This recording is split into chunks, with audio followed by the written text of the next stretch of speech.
یا ایتھا النفس المطمئنہ ارجعی الی ربک راضیۃ مرضیہ فادخلی فی عبادی وادخلی جنتی صدق اللہ العظیم۔ رب اشرح لی صدری ویسر لی امری واحلل عقدۃ من لسانی یفقہوا قولی۔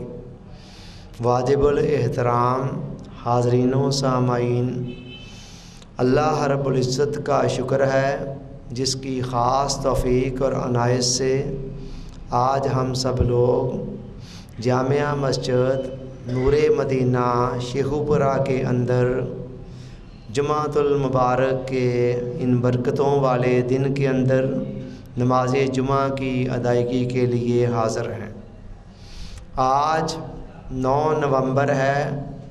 حکیم الامت، شاعر مشرق، مصور پاکستان علامہ محمد اقبال رحمہ اللہ علیہ کا یوم ولادت ہے۔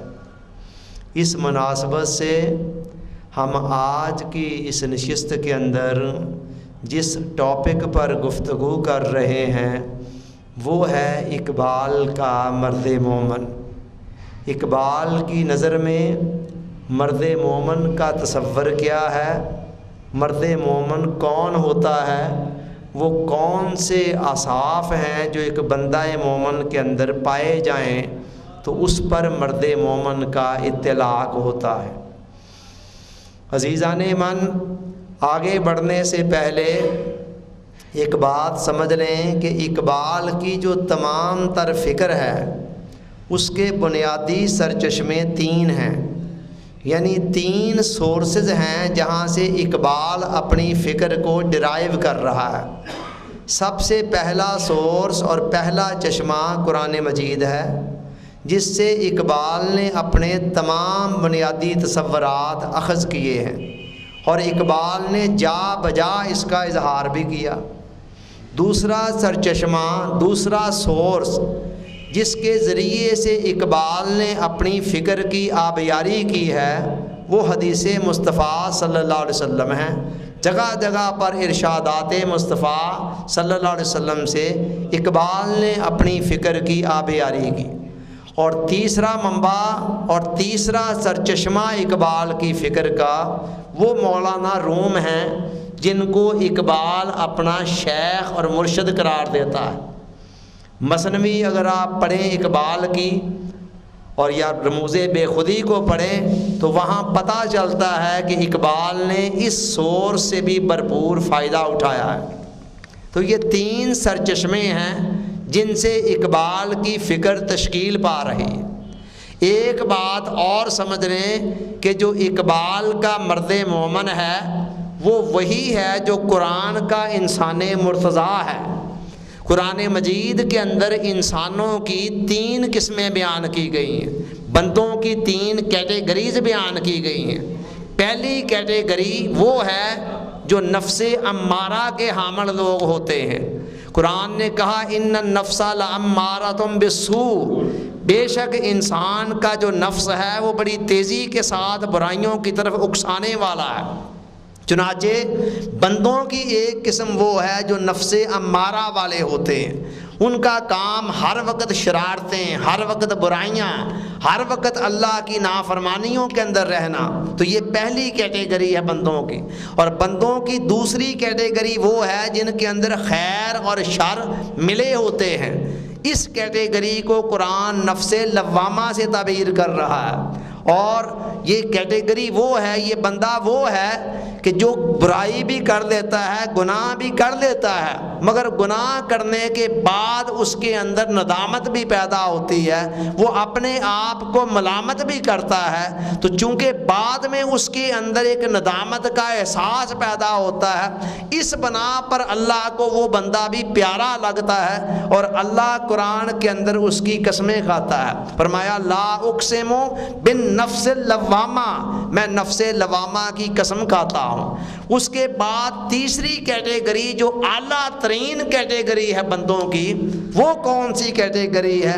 وہ ہے جس کو قرآن نفس مطمئنہ سے تعبیر کر رہا ہے۔ ایسا نفس اور ایسا شخص، ایسا بندہ کہ جو سراپا بندگی بن چکا ہے، سر سے لے کر پاؤں تک اللہ کی محبت، اس کی معرفت، اس کے ذکر اور اس کے فکر اور اس کی اطاعت اور بندگی کے رنگ میں اس طرح رنگ چکا ہے کہ اس کی زندگی کا ایک ایک لمحہ ہر وقت اللہ کی یاد، اطاعت اور بندگی میں گزر رہا ہے۔ یہ وہ بندہ ہے جس کو مخاطب کر کے قرآن کہتا ہے یا ایتھا النفس المطمئنہ، اے اطمینان والی جان، ارجعی الی ربک، لوٹا اپنے رب کی طرف، اس حال میں کہ راضیۃ مرضیہ، تو اس سے راضی ہے اور وہ تجھ سے راضی ہے، فادخلی فی عبادی، آ میرے خاص بندوں کے اندر داخل ہو جا، وادخلی جنتی، اور میرے خاص بندوں کے اندر داخل ہو کر میری جنت میں داخل ہو جا۔ یہ ہے وہ بندہ جو قرآن کا انسان مرتضیٰ ہے، کہ جو اللہ سے راضی ہے اور اللہ اس سے راضی ہے۔ یہ جو قرآن کا انسان مرتضیٰ ہے، یہی اقبال کا مرد مومن ہے۔ اقبال اسی کو اپنا مرد مومن قرار دیتا ہے، اور اقبال کی نگاہوں میں مرد مومن کا کنسیپٹ اور تصور یہی ہے۔ آئیے دیکھتے ہیں کہ اقبال کے کلام کی روشنی میں اس مرد مومن کے اوصاف کیا ہوتے ہیں، وہ کون سے اوصاف ہیں، وہ کون سی کوالٹیز ہیں جن سے اقبال کا جو مرد مومن ہے وہ آراستہ ہوتا ہے۔ عزیزان من، سب سے پہلی کوالٹی اور پہلی خوبی جو اقبال کے نزدیک مرد مومن کے اندر پائی جاتی ہے، وہ ہے اس کا پیکر یقین ہونا۔ جو مرد مومن ہوتا ہے وہ یقین کا پیکر ہوتا ہے، اور یقین کون سا؟ خالی وہ یقین نہیں جو انسان کی زبان پر ہو، جو انسان کے قول میں ہو مگر فعل میں نہ ہو، جو ظاہر میں ہو مگر اس کے باطن کے اندر نہ اتر چکا ہو۔ یقین جب صرف ظاہر تک رہتا ہے تو پھر اس وقت تک وہ انسانی زندگی کے اندر کوئی ہلچل پیدا نہیں کرتا، اس کے عمل کے اندر کوئی حرارت پیدا نہیں کرتا، مگر جب یقین ظاہر سے گزر کر انسان کے باطن تک میں اتر جاتا ہے تو پھر انسان کی زندگی کے سارے زاویوں کو وہ چینج کر کے رکھ دیتا ہے۔ اور اس کو قرآن ایقان کہتا ہے۔ قرآن کہتا ہے وَكَذَلِكَ نُرِي إِبْرَاهِيمَ مَلَكُوتَ السَّمَاوَاتِ وَالْأَرْضِ لِيَكُونَ مِنَ الْمُوقِنِينَ، ہم نے ابراہیم علیہ السلام کو زمین اور آسمان کے مشاہدات دکھا دیے۔ کس لیے دکھا دیے؟ کہ جو اس کا یقین تھا وہ ایقان کے درجے کے اندر چلا جائے۔ تو یقین کا یہ درجہ یہ ہے جو علامہ اقبال کے نزدیک بندہ مومن کے اندر ہونا چاہیے، ایسا پختہ یقین کہ جو انسان کی پوری زندگی کے زاویوں کو چینج کر کے رکھ دے۔ تو مرد مومن پہلے اس کا پہلا وصف کیا ہے کہ وہ پیکر یقین ہوتا ہے، اور اقبال اپنے مرد مومن کو اسی پیکر یقین بننے کے لیے تلقین کر رہا ہے کہ خدائے لم یزل کا دستے قدرت تو، زباں تو ہے، یقین پیدا کر اے غافل کے مغلوب گماں تو ہے۔ کہتا ہے اے بندہ مومن، تو اس خدا کا دستے قدرت ہے اور اس کی زبان ہے تو کہ جس کو زوال نہیں ہے۔ اپنے اندر یقین کا چراغ جلا کہ تو خام خواہ اپنے گمان سے مغلوب ہوا ہے۔ اقبال کے نزدیک مرد مومن مرد حق ہوتا ہے، جو پیکر یقین ہوتا ہے، اور اس سطح پر آ کر پھر اس مرد مومن کا بھروسہ اسباب پر نہیں ہوتا بلکہ اسباب کے خالق پر ہوتا ہے۔ وہ اسباب کو استعمال ضرور کرتا ہے مگر اسباب پر بھروسہ نہیں کرتا۔ اقبال نے کہا کافر ہے تو شمشیر پہ کرتا ہے بھروسہ، مومن ہے تو بے تیغ بھی لڑتا ہے سپاہی۔ یعنی مومن اسباب کو استعمال بے شک کرے مگر اسباب پر بھروسہ نہیں کیا کرتا ہے۔ تو یہ یقین اتنی بڑی قوت ہے کہ اپنے راستے میں آنے والی ساری رکاوٹوں کو خس و خاشاک کی مانند بہا لے جاتی ہے۔ علامہ نے کہا کہ غلامی میں نہ کام آتی ہیں شمشیریں نہ تدبیریں، جو ہو ذوق یقین پیدا تو کٹ جاتی ہیں زنجیریں۔ علامہ اقبال مرد مومن کو یقین کی اس درجے میں دیکھنا چاہتا ہے۔ اقبال کے نزدیک اس اسلام کی کوئی اہمیت ہی نہیں ہے کہ جو اسلام فقط انسان کے ظاہر تک رہے اور اس کے باطن کی گہرائیوں تک نہ اترے۔ اقبال کہتا ہے خرد نے کہہ بھی دیا لا الہ تو کیا حاصل، دل و نگاہ مسلمان نہیں تو کچھ بھی نہیں۔ اقبال اس ذکر اور فکر کو بھی کچھ نہیں سمجھتا کہ جو انسان کے من کے اندر اور اس کی شخصیت کے اندر تبدیلی نہ پیدا کرے۔ کہتا ہے یہ ذکر نیم شبی، یہ مراقبے، یہ سرور تیری خودی کے نگہباں نہیں تو کچھ بھی نہیں۔ اگر یہ ذکر، یہ فکر اور یہ راتوں کے جاگنا اور شب بیداریاں اگر تیری پرسنالٹی کو ڈیولپ کر کے اس کے اندر یقین کا چراغ نہیں جلاتی ہیں تو ان کا کچھ بھی فائدہ نہیں۔